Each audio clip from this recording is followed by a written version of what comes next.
Many of us have dangerously fallen into the trap of looking the part spiritually and not necessarily being the part. I've shared with you each sermon over the past few weeks of how Satan's greatest attacks are not as obvious as we believe them to be.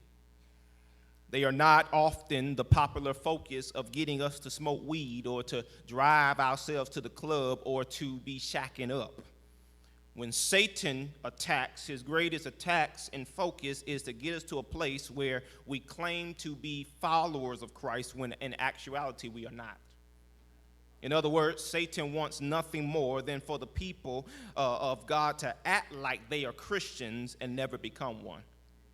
If you understand prophecy, you have read through the Word of God from Genesis to Revelation, you understand that Satan isn't trying to build a secular or religious-less system.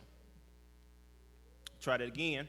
If you read prophecy, if you understand prophecy, you read through Genesis, from Genesis to Revelation, you understand that Satan isn't trying to build a secular or religious-less system. Satan is actually in the business of developing a counterfeit version of Christ.